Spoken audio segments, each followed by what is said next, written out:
Hello everyone, welcome to my channel DG learning.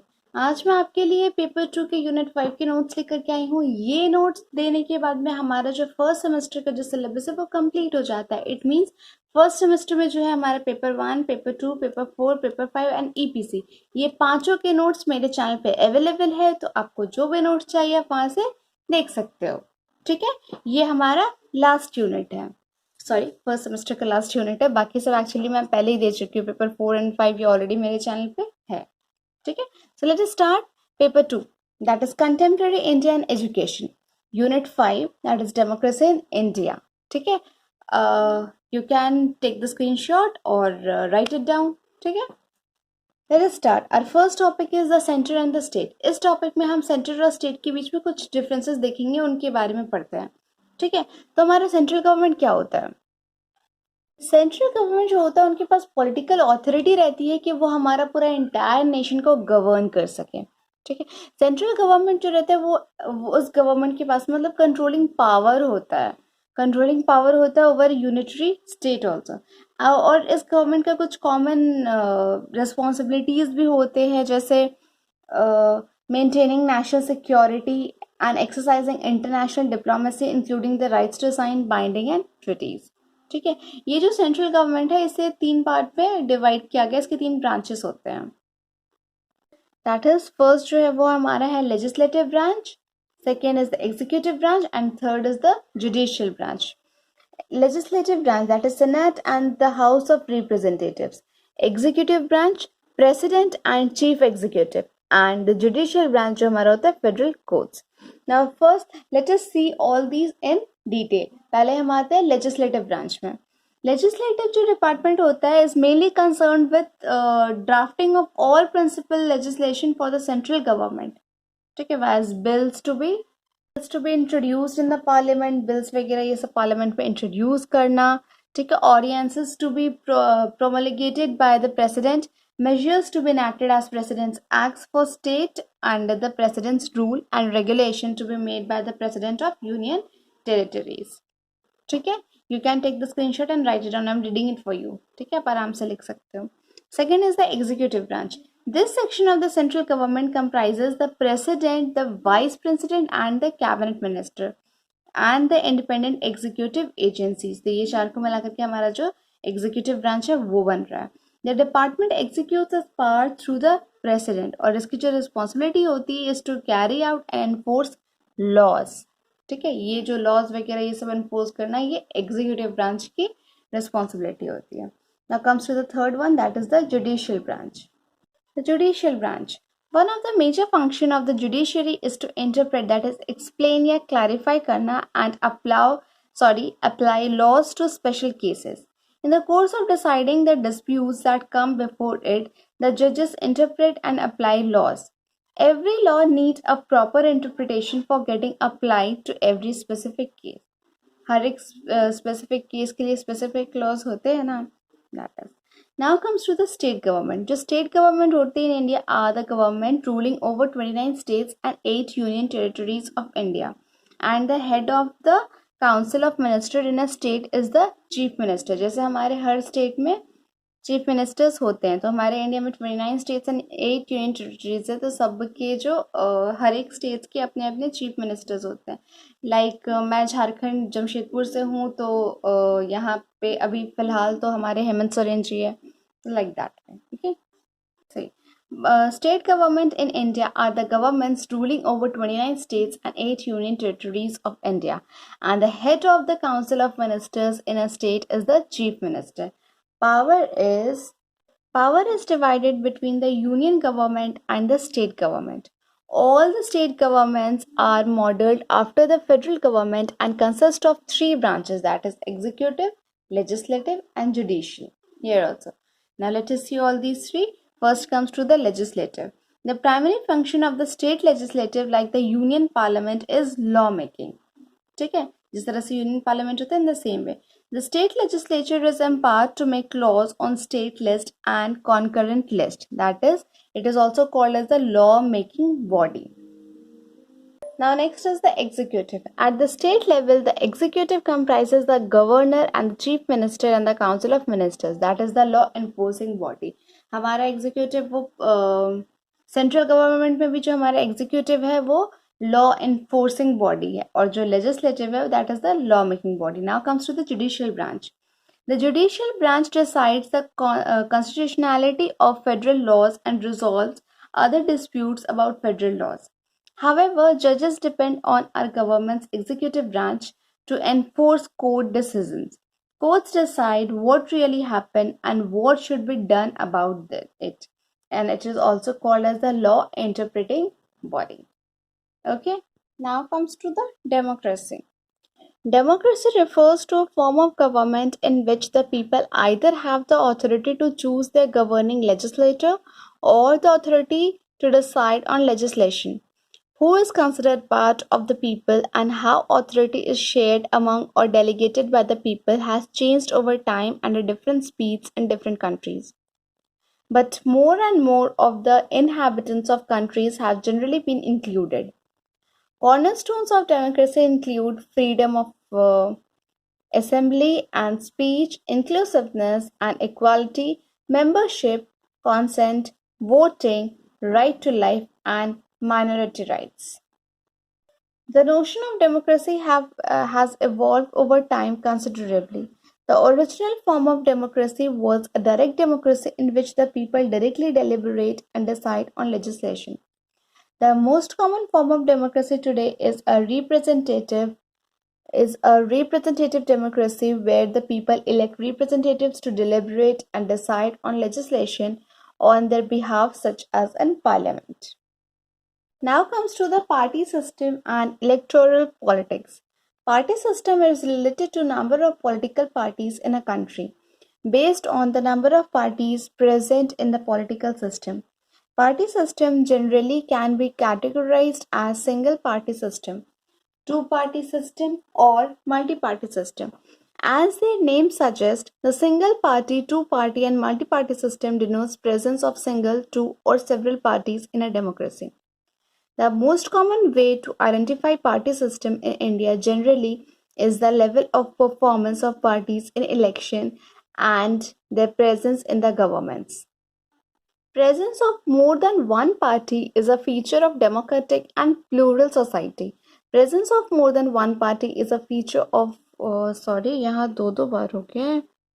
This one plural society ये दो बार repeat किया गया, आप एक ही बार लिखना, ठीक है. Presence of more than one party is a feature of democratic and plural society. Presence of several parties has been an important aspect of party system in India. However, number of party system changed in India since the 1950s. The party system which existed during the first decades following independence was marked by the dominance of the Congress of a single party.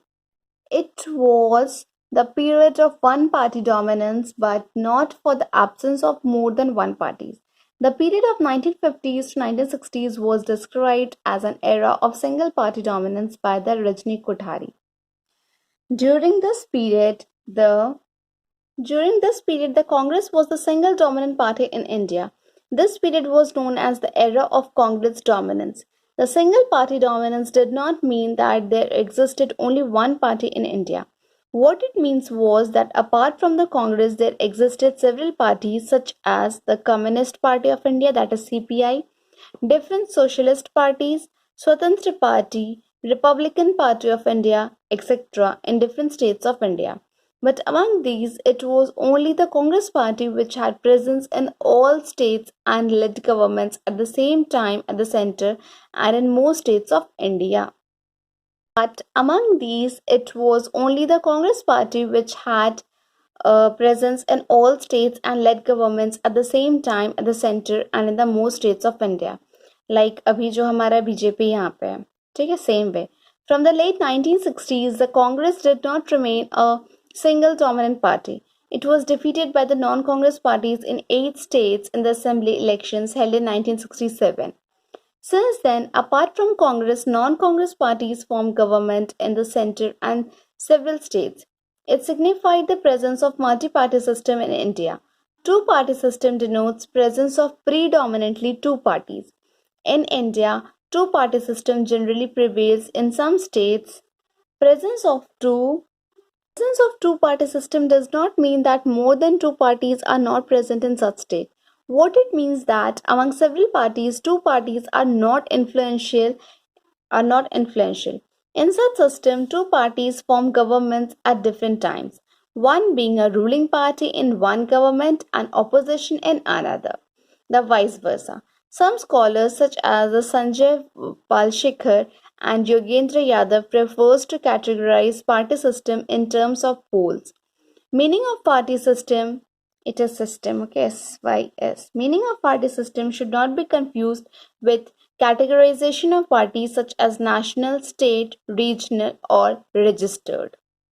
The two are different. The political system, as we know, is just about number of parties and their performance in elections and participation in government. The categorization of parties is done on the basis of their registration with Election Commission of India. Election Commission has categorized three kinds of political parties in India, that is national, state or regional and registered parties. Electoral systems are the detailed constitutional arrangements and voting system that convert the vote into a political decision. The first step is to tally the votes, for which various votes counting systems and ballot types are used. Voting systems then determine the result on the basis of the tally. An election is a formal group decision-making process by which a population chooses an individual or multiple individuals to hold public offices. Elections have been the usual mechanism by which modern representative democracy has operated since the 17th century. Elections may fill offices in the legislature, sometimes in the executive and judiciary. And for regional and local government, this process is also used in many other private and business organizations, from clubs to voluntary associations and corporations. Electoral reform describes the process of introducing fair electoral systems where they are not in the place or improving the fairness or effectiveness of existing systems. Election is the fact of electing or being elected. Okay? Now comes to the Panchayati Raj, especially through 73rd and 74th amendments. Panchayati Raj, especially through 73rd and 74th amendments. Panchayati Raj is a system of local self-government of villages in rural India as opposed to urban and suburban municipalities. It consists of the Panchayati Raj institutions through which the self-government of village is realized. The 73rd and 74th Constitutional Amendments Act, that is 1992, enjoin upon the states of establish a three-tier system of panchayats at the village, intermediate and district levels and municipalities in the urban areas respectively. States are expected to devolve adequate powers, responsibilities and finances upon these bodies so as to enable them to prepare plans and implement schemes for economic development and social justice. These acts provide a basic framework of decentralization of powers and authorities to the Panchayati Raj municipal bodies at different levels. However, responsibility for giving it a practical shape rests with the states. States are expected to act in accordance with the spirit of the Acts for establishing a strong and viable system of local self-government. The 73rd and 74th Amendments to the Constitution of India constitute a new chapter in the process of democratic decentralization in India. In terms of these amendments, the responsibility for taking decisions regarding activities at the grassroots level which affect people's lives directly would rest upon the elected members of the people themselves. By making regular elections to Panchayati Raj municipal bodies mandatory, these institutions have been given their due place in the democratic setup of our country. Local self-government in India, both rural and urban, has been many ups and downs. But after the 73rd Amendment, and 74th Constitutional Amendments 1992, local self-government in India got a new life, as it is enshrined in the Constitution of India like the two upper levels of government, that is, central and state governments. Local self-government is the third stratum of government, the first two being the central and the state government. Presently, rural self-government, that is Panchayati Raj system, is working in accordance with the 73rd Constitutional Amendment Act, and urban self-government, that is municipal bodies, are working in accordance with the 74th Constitutional Amendments Act. The 73rd Amendment Act aims to provide three-tier system in the local self-government constituted through elections held regularly in every 5 years. Every 5 years. The Act also provides reservation of seats for scheduled castes and scheduled tribes and women. Moreover, the Act provides for a state finance commission to make recommendations regarding the financial powers of the panchayats and to constitute district planning committee to prepare draft development plan for the district. Provision has also been made to constitute a state election. The 74th Constitutional Amendment Act 1992 proposes to constitute a uniform structure of municipal corporations, municipal council, and Nagar Panchayats in transitional areas. This act granted the urban local government a constitutional status. Presently, the urban local government has three categories. First, that is Nagar Panchayat for a transitional area, that is an area in transition from a rural to an urban area. Second है Municipal Council for smaller urban area, and third is the Municipal Corporation for a large urban area. An area is designated as a transitional area or a smaller urban area or a larger urban area on the basis of size and density of population of that area, the revenue generated for local administration, the percentage of employment in non-agricultural activities, the economic importance, or such other factors. The seats in the municipalities are filled by persons who are elected directly by the people from the territorial constituencies with the municipal area. These territorial constituencies are known as wards. Though the Panchayati Raj institutions have been in existence for a long time, it has been observed that these institutions have not been able to acquire the status and dignity viable and responsive people's bodies due to a number of reasons, including absence of regular elections, prolonged suppression, insufficient representation of weaker sections like scheduled castes, scheduled tribes, and women, inadequate devolution of powers, and lack of financial resources. Grassroots social and political movement. A grassroots movement is one that uses the people in a given district, region, or community as the basis of a political or economic movement. Grassroots movement and organizations use collective action from the local level to effect change at the local, regional, national, or international level. Grassroots movements are associated with bottom up rather than top down decision making and are sometimes considered more natural or spontaneous than other traditional power structures. Grassroots movements using self organization encourage community members to contribute by taking responsibility and action for the community. Grassroots movements utilize a variety of strategies from fundraising and registering voters to simply encouraging political conversation. Goals of specific movement vary and change, but the movements are consistent in their focus on increasing mass participation in politics. These political movements may begin as small and at the local level, but grassroots politics, as Cornel West contends, are necessary in shaping progressive politics as they bring public attention to regional political concern. Attention. The idea of grassroots is often conflated with participatory democracy. The Po Churan statement, a manifest Manifesto seeking a more democratic society says that to create a more equitable society, the grassroots of American society need to be on the basis of civil rights and economic reforms movement. The terms can be distinguished in that grassroots often refers to a specific movement or organization, whereas participatory democracy refers to the larger system of governance. Challenges to Indian democracy. India is a very large country full of diversities linguistically, culturally, religiously. At the time of independence, it was economically underdeveloped. There were enormous regional disparities, widespread poverty, illiteracy, unemployment, and shortage of almost all public welfare means.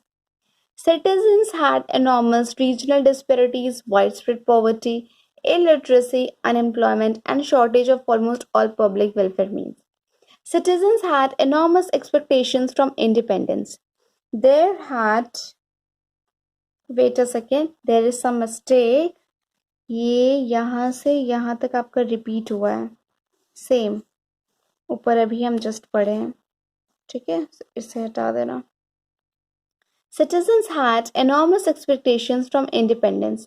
There are various challenges that the country faces in terms of fulfillment of expectations of various sections of society. The challenges come both from prevailing domestic and international conditions as well as lack of adequate prerequisites for a smooth functioning of democracy. These are discussed below. First is the casteism. The caste system, which presumably originated in the division of labor in the ancient society, has become a more or less rigid group classification based on birth. The most detrimental and inhuman aspect of the caste system is the practice of untouchability, which is continuing in spite of constitutional ban imposed on it. The Dalits have been typically performing menial labor and some of the hardest physical work in society.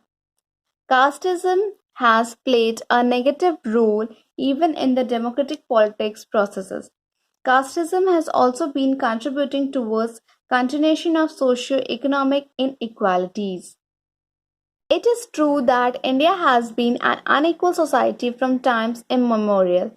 The scheduled caste that is SC and the scheduled tribes that is STs and the backward classes have suffered down the ages from socio-economic deprivations.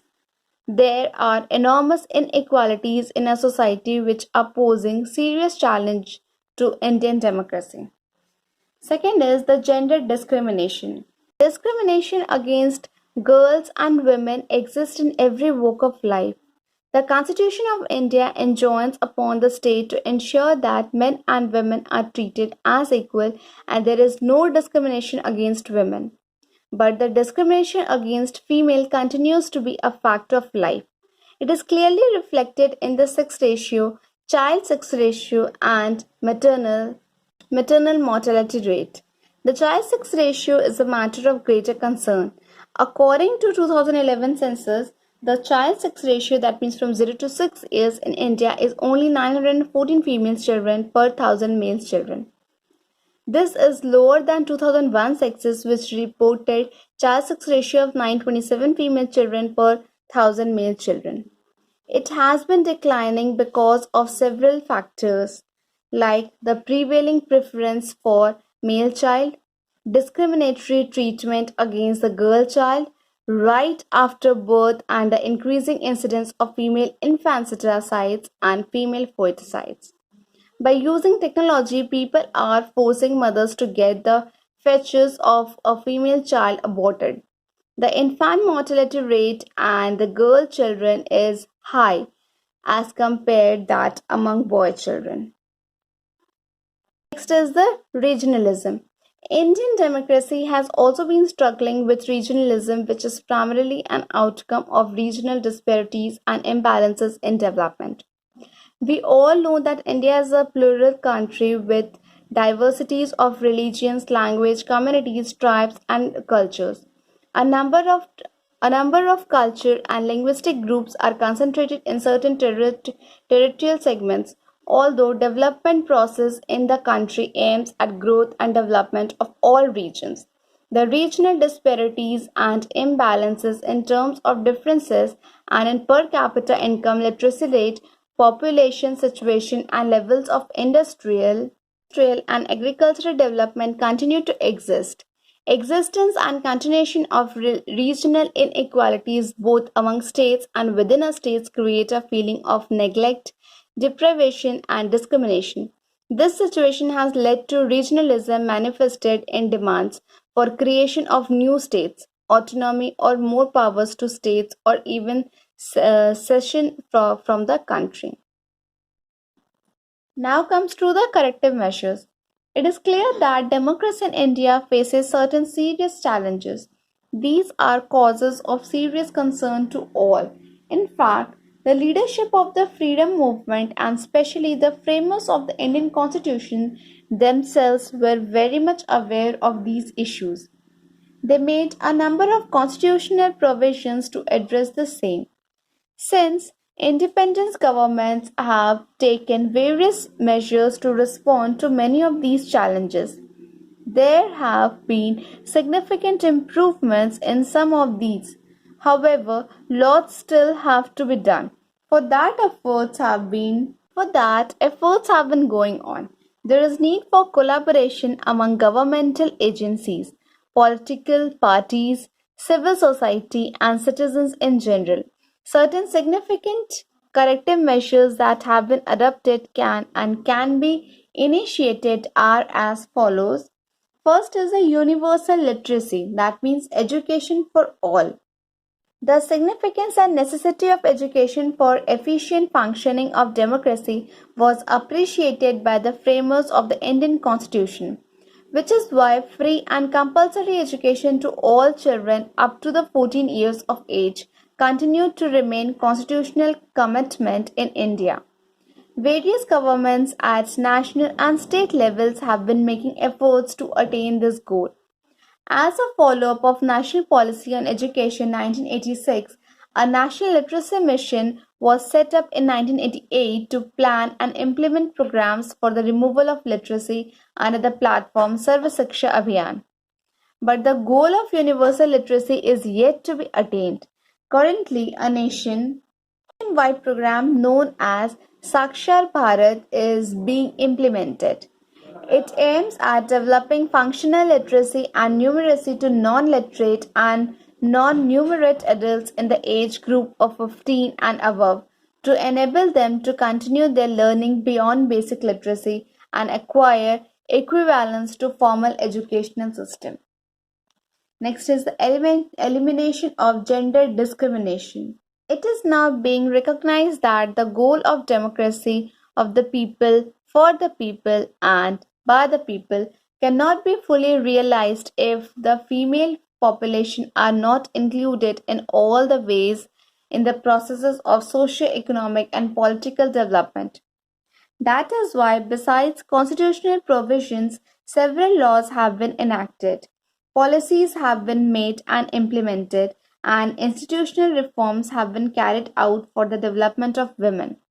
The 73rd and 74th Amendments of Indian Constitution in 1993 are the milestones in the process of political empowerment of women. These amendments have reserved one-third of the seats in the Panchayati Raj institutions, municipalities and municipal corporations.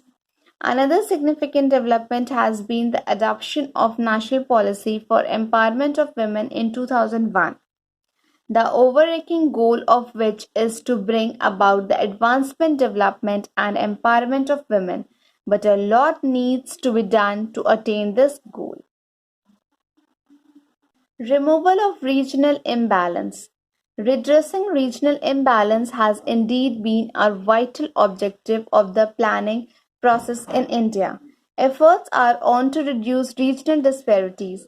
Besides the state specific efforts for reducing intra-state regional disparities, a number of centrally sponsored programs have been in operation for the last 2 to 3 decades for taking care of specific aspects of backwardness of such region. Some of the major programs are the Travel Development Program, the Hill Area Development Program, the Border Area Development Program, the Western Ghat Development Program, the Drought Prone Area Program, and the Desert Development Program. Okay, and यहाँ हमारा ये complete होता है. So paper 2 के unit 5 के भी notes मैं आपको दे चुकी हूँ. एंड अगर आपको ये थोड़ा सा भी वीडियो में, if this video is helpful for you, then please like, share and subscribe my channel and like this video. Okay, thank you for watching.